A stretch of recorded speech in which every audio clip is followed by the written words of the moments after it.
In today's video, I'm going to be going over all of the white cards from Forbidden.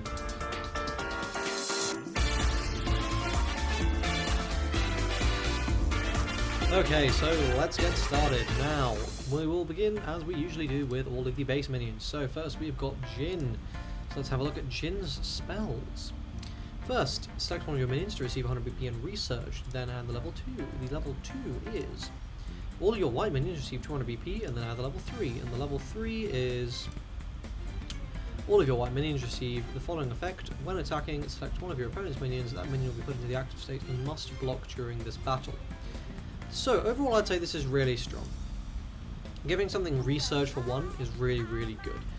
It's generally very fucking annoying having to deal with a lot of the research stuff that white has. This makes their early game a lot better. So yeah, that's very good. The level 2 and the level 3 are a bit more just okay.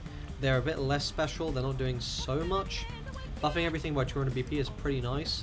This one's kind of whatever, honestly. Sometimes you actually don't really want to be using this if your opponent has something that's too big and you can't hit over, because it's a mandatory effect. But yeah, this is not bad. This is like a, let's say like a 3 out of 5. Next we got Andrew, the Sphere Wizard. So what do we get with Andrew? Well, his first spell is not that one, it's that one. Restore 1 point to one of your forces, then add the level 2. The level 2 is damage dealt to your forces reduced by 1 till the end of your opponent's turn. Your forces receive the following effect. This force cannot be selected by opponent's card effects. And the level 3 is this one. Destroy one of your opponent's minions with the cost effects or lower, where X is the number of points your force of the highest value has, then matches card. So this is much better. This is a strong 4 out of 5. Stopping targeting means that green can't rest your forces, which means you're going to keep your abilities. Popping pretty much anything is obviously really good, and restoring life is quite nice as well. Obviously, as white, you're very susceptible to the whole Phoenix Cannon situation.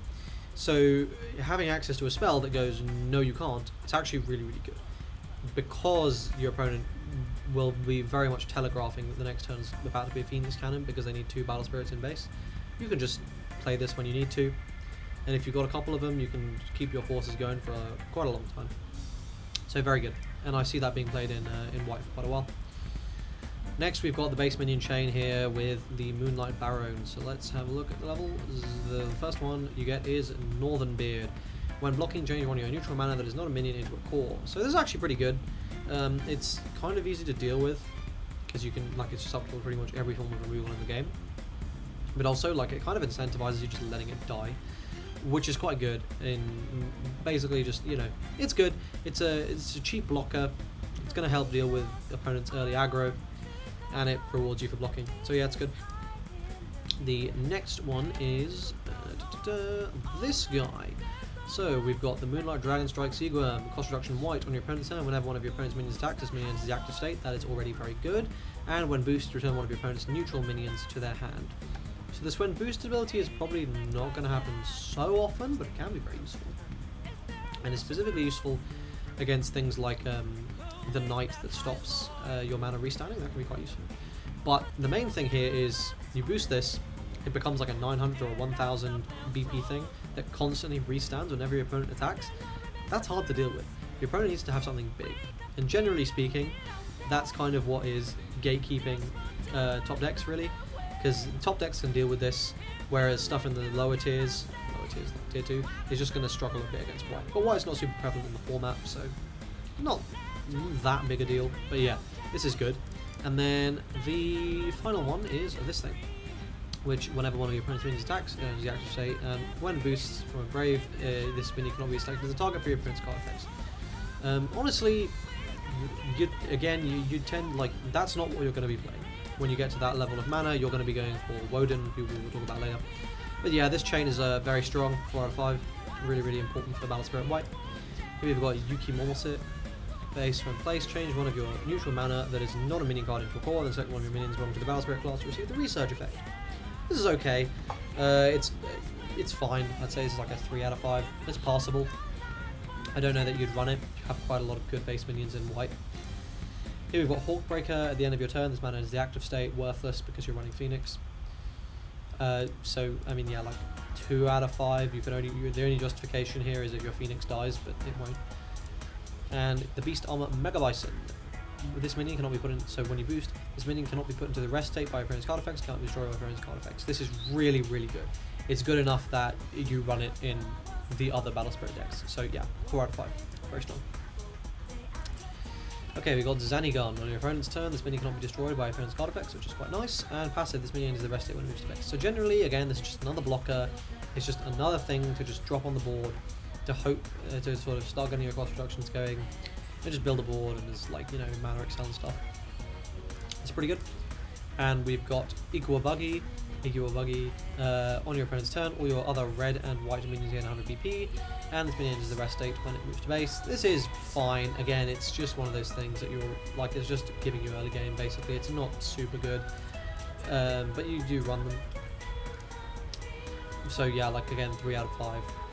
Just necessity basically. It's just not as good as what red has going for it in the early game.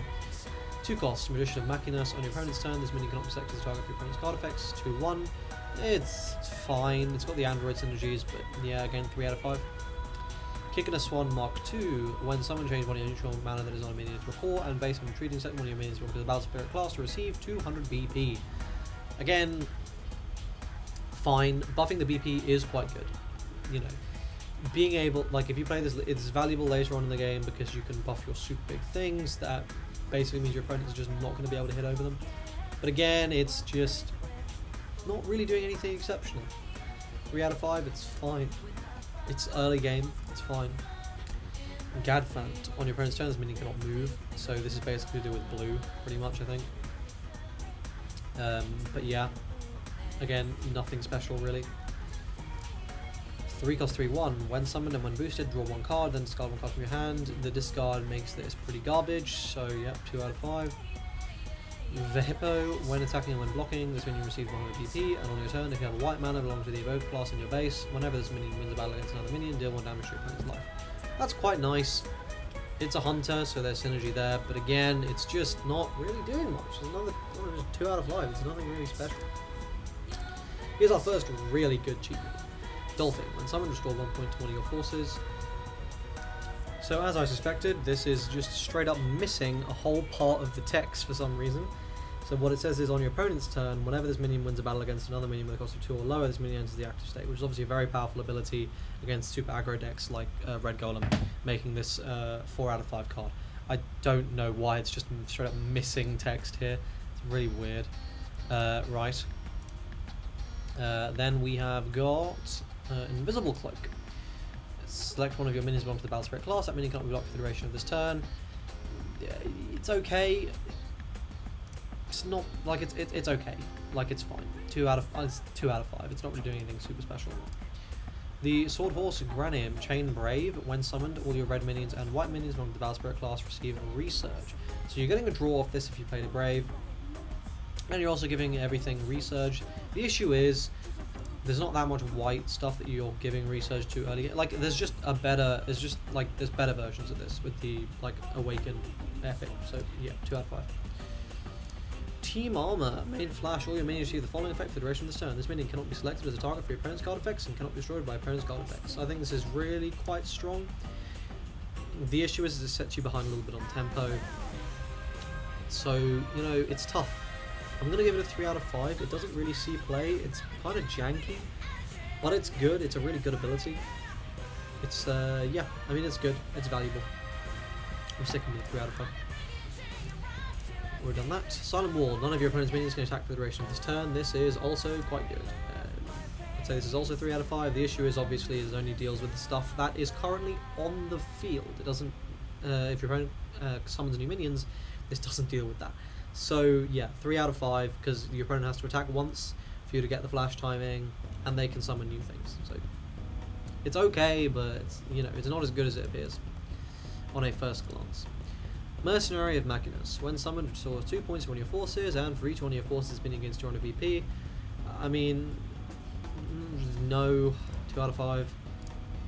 The Valkyrie Mist. Passive. If this minion has received a core, it cannot be targeted by your opponent's card effects, and when blocking one of your opponent's minions in the rest state.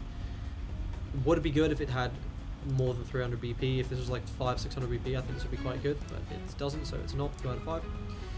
The Uranus Sacred Beast, say Uranus. Passive. If this minion has received a core, it cannot be put into the rest state by opponent's card effects, and it cannot be sent back to hand by opponent's card effects, so the yellow counter here. When attacking, return one of your opponent's minions that is in the rest state to their hand.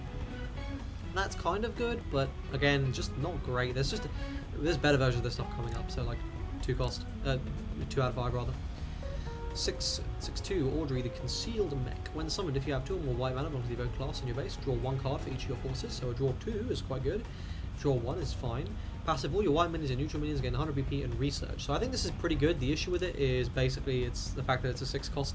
You're playing this just too late for it to be really, really impactful. So it's like a 3 out of 5. It's like an okay card to run, but there is a better card, which is this basically. Which is Yggdrasil. When summoned, return all your opponent's minions with 300 BP or lower to their hand. This is really valuable because it's going to be returning, like against a lot of matchups, it's returning a decent amount of stuff. It's also a 7/2, and if it has a core on your opponent's turn, none of your minions belong to the Battle Spirit card can be destroyed. So it turns off destruction on your opponent's turn, which is like all that monster destruction and all that stuff. So this is good. I'd say this is a 4 out of 5, pretty stable in white Battle Spirits. Pretty powerful in general. Doesn't necessarily need Battle Spirit stuff to be really good, but obviously for the second ability, it does need it. So like 3 out of 5 in a non-Battle Spirit deck, 4 out of 5 in a Battle Spirit deck. D05 Searing Axe. Research. When summoned, banish 2 of your opponent's minions with the cost of X or lower, where X is the number of white mana belonging to the evoked class on your base. Again, I don't know why I'm not seeing this card run more often. It's so good. You're going to have a lot of evokers. Like, this is clearly... So this isn't running white Battle Spirit, but in white control, this is such a staple, in my opinion. So yeah, 4 out of 5, in my opinion. In that deck, and 3 out of 5 in general, because, you know, you got to be running enough evokers to make this worthwhile. Okay, Elysian, cost reduction white. On your opponent's turn, none of your opponent's minions cost 5 or lower in the active state. That's good. And on your turn, this minion cannot be selected as a target for your opponent's magic effects. So it basically it's protected on your turn, and on your opponent's turn, you at bare minimum are just stopping pretty much anything on their board currently from restanding with cost reduction. Yeah, this is a 4 out of 5. This shit's fucking good, and it's generic as hell. I like it. Okay, then we've got Strugburn Leo, cost reduction white, passive. Whenever one of your other minions belong to the Battle Spirit or Hunter class enters the rest state, you can select one of your mana to put in the rest state if you use minions to the active state. So basically, if your opponent doesn't have removal for this, it just wins you the game straight up. If they do, you just wasted 8 mana on this thing, so that isn't great. So yeah, 3 out of 5. It's strong. It's definitely very strong. But you have the granddaddy of, oh my god, I hope if this gets out, you can't win, which is Grand Woden, cost reduction white, passive. If this minion has received a core, your opponent cannot use magic cards. So core is really important to white Battle Spirits, so you generally want to be making sure that they don't get one, which is why cards like this are so valuable, because there's no way for your opponent to stop it. You core up a Woden, you know, it's going to be 1300. It's really, really tough to deal with something that big, especially when you can't use, especially when they can't use removal on it, no spells, and especially when you're white, so your removal for your opponent's big stuff is really, really strong. They kind of need to have already dealt with Phoenix, or like earlier in the game, for this to be viable. So yeah, white is crazy good. It's just the AI pilots it like a fucking baboon, like a straight unga bunga baboon. So that's my review of all the white stuff. It's once again, white remains a top deck. Shit's fucking good. So, I hope you guys enjoyed this video today. If you did, please leave a like on the video. Please leave a comment if any content you would like me to make. And finally, please subscribe to the channel. I'm trying to hit 1,000 subscribers before the end of the summer, so I can monetize the videos and then invest that back into the channel. I hope you guys enjoyed this video, and if you did, I will look forward to seeing you in tomorrow's video. Cheers.